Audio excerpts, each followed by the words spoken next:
Thank you, guys.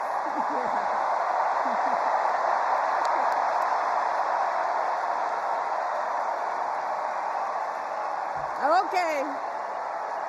We got a big night ahead. Thank you all so much. Thank you so much.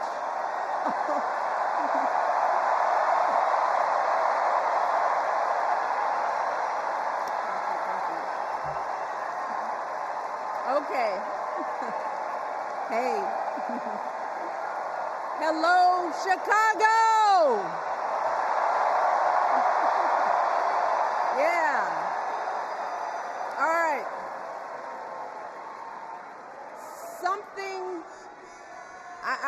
Something wonderfully magical is in the air, isn't it? Yeah. You know, we're feeling it here in this arena, but it's spreading all across this country we love. A familiar feeling that's been buried too deep for far too long. You know what I'm talking about. It's the contagious power of hope. The anticipation, the energy, the exhilaration of once again being on the cusp of a brighter day. The chance to vanquish the demons of fear, division, and hate that have consumed us and continue pursuing the unfinished promise of this great nation, the dream that our parents and grandparents fought and died and sacrificed for. America, hope is making a comeback. Yeah.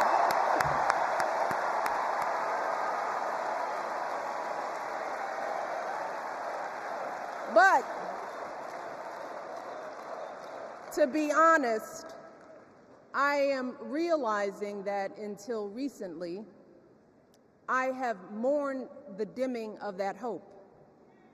And maybe you've experienced the same feelings, that deep pit in my stomach, a palpable sense of dread about the future. And for me, that mourning has also been mixed with my own personal grief. The last time I was here in my hometown was to memorialize my mother, the woman who showed me the meaning of hard work and humility and decency, the woman who set my moral compass high and showed me the power of my own voice. Folks,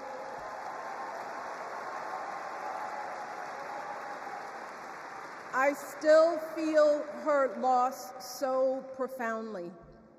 I wasn't even sure if I'd be steady enough to stand before you tonight, but my heart compelled me to be here because of the sense of duty that I feel to honor her memory and to remind us all not to squander the sacrifices our elders made to give us a better future. You see, my mom, in her steady, quiet way, lived out that striving sense of hope every single day of her life. She believed that all children, all people have value, that anyone can succeed if given the opportunity. She and my father didn't aspire to be wealthy. In fact, they were suspicious of folks who took more than they needed.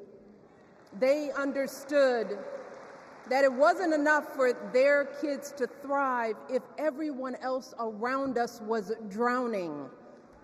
So my mother volunteered at the local school. She always looked out for the other kids on the block. She was glad to do the thankless, unglamorous work that for generations has strengthened the fabric of this nation. The belief that if you do unto others, if you love thy neighbor, if you work and scrape and sacrifice, it will pay off. If not for you, then maybe for your children or your grandchildren. You see, those values have been passed on through family farms and factory towns, through tree-lined streets and crowded tenements, through prayer groups and National Guard units and social studies classrooms. Those were the values my mother poured into me until her very last breath.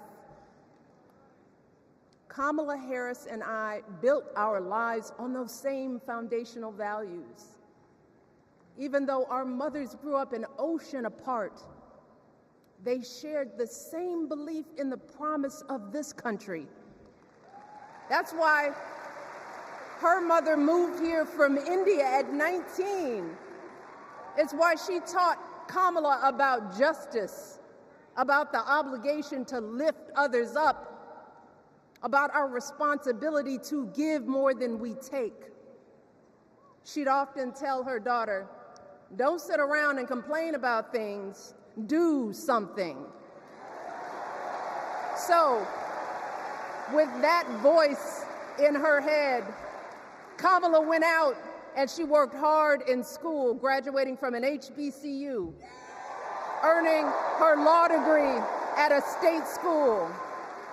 And then she went on to work for the people, fighting to hold lawbreakers accountable, strengthening the rule of law, fighting to get folks better wages, cheaper prescription drugs, a good education, decent health care, child care, elder care. From a middle-class household, Kamala worked her way up to become Vice President of the United States of America. My girl, Kamala Harris, is more than ready for this moment. She is one of the most qualified people ever to seek the office of the presidency. And she is one of the most dignified. A tribute to her mother, to my mother, and to your mother too. The embodiment of the stories we tell ourselves about this country. Her story is your story. It's my story. It's the story of the vast majority of Americans trying to build a better life. Look, Kamala knows, like we do, that regardless of where you come from, what you look like, who you love, how you worship, or what's in your bank account, we all deserve the opportunity to build a decent life. All of our contributions deserve to be accepted and valued. Because no one has a monopoly on what it means to be an American. No one.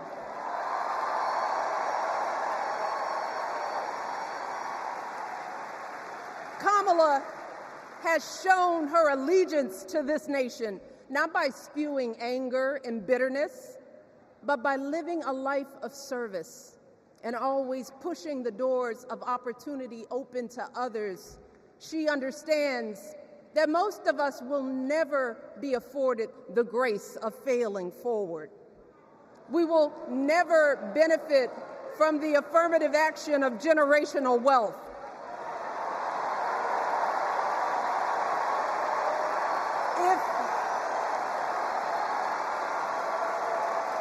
If we bankrupt a business or choke in a crisis, we don't get a second, third, or fourth chance.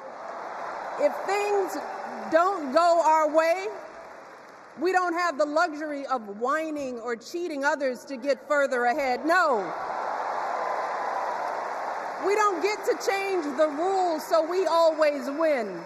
If we see a mountain in front of us, we don't expect there to be an escalator waiting to take us to the top. No.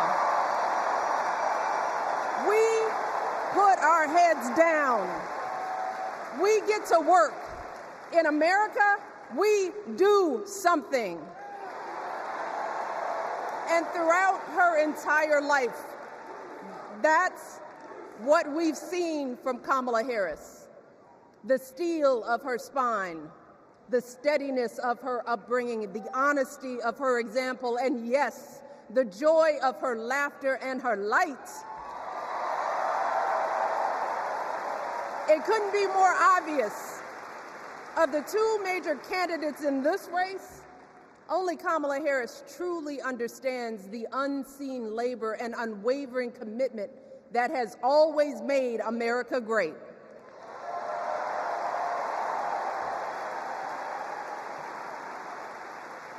Now, unfortunately, we know what comes next.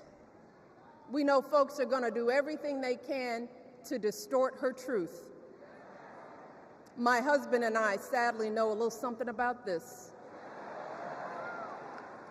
For years, Donald Trump did everything in his power to try to make people fear us.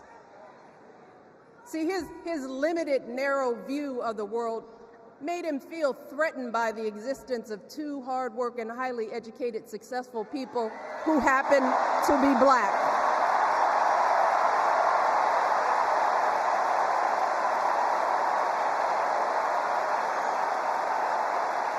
Wait.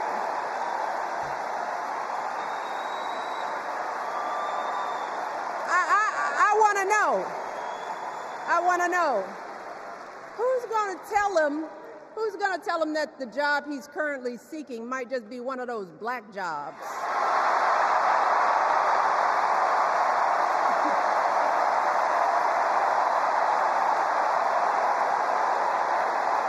Look, it's his same old con. His same old con.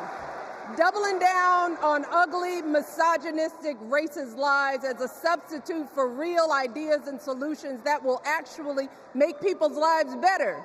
Look, because cutting our health care, taking away our freedom to control our bodies, the freedom to become a mother through IVF like I did, those things are not going to improve the health outcomes of our wives, mothers, and daughters. Shutting down the Department of Education, banning our books, none of that will prepare our kids for the future. Demonizing our children for being who they are and loving who they love, look, that doesn't make anybody's life better. Instead, it only makes us small. And let me tell you this, going small is never the answer. Going small is the opposite of what we teach our kids. Going small is petty, it's unhealthy, and quite frankly, it's unpresidential.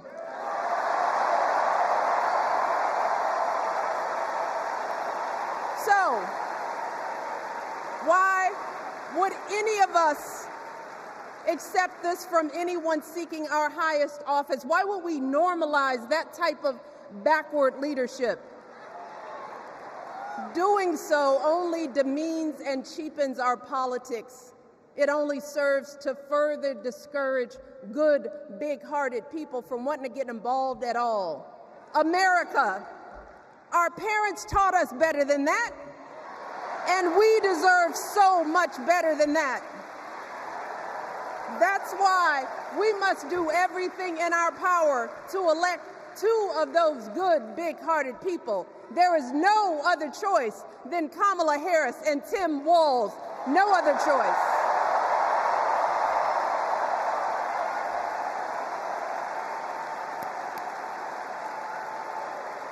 But as we embrace this renewed sense of hope, let us not forget the despair we have felt. Let us not forget what we are up against. Yes, Kamala and Tim are doing great now. We're loving it. They're packing arenas across the country. Folks are energized. We are feeling good. But remember, there are still so many people who are desperate for a different outcome, who are ready to question and criticize every move Kamala makes, who are eager to spread those lies, who don't want to vote for a woman, who will continue to prioritize building their wealth over ensuring that everyone has enough. So no matter how good we feel tonight or tomorrow or the next day, this is going to be an uphill battle. So folks, we cannot be our own worst enemies. No. See, because the minute something goes wrong, the minute a lie takes hold, folks, we cannot start wringing our hands. We cannot get a Goldilocks complex about whether everything is just right. And we cannot indulge our anxieties about whether this country will elect someone like Kamala instead of doing everything we can to get someone like Kamala elected.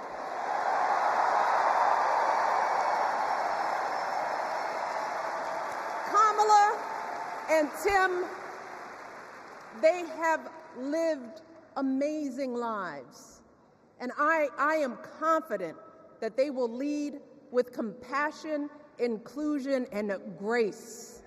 But they are still only human. They are not perfect. And like all of us, they will make mistakes. But luckily, y'all, this is not just on them. No, this is up to us, all of us, to be the solution that we seek. It's up to all of us to be the antidote to the darkness and division. Look, I don't care how you identify politically, whether you're Democrat, Republican, Independent, or none of the above. This is our time to stand up for what we know in our hearts is right.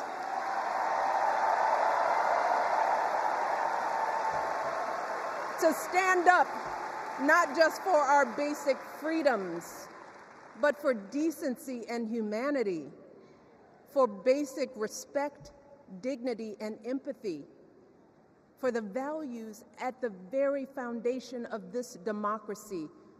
It's up to us to remember what Kamala's mother told her. Don't just sit around and complain, do something. So, if they lie about her, and they will, we've got to do something.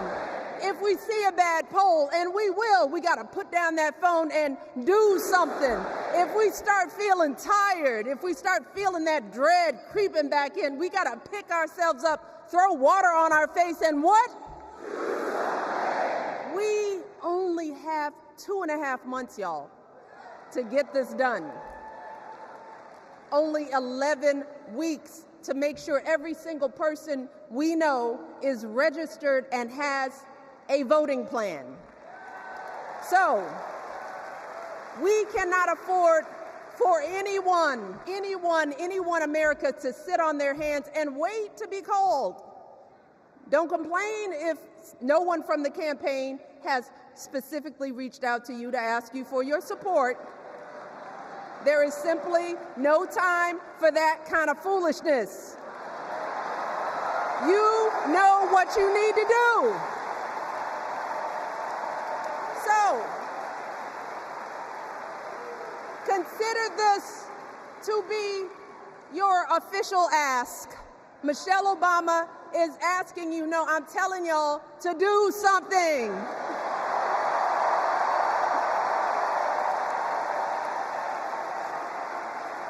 Because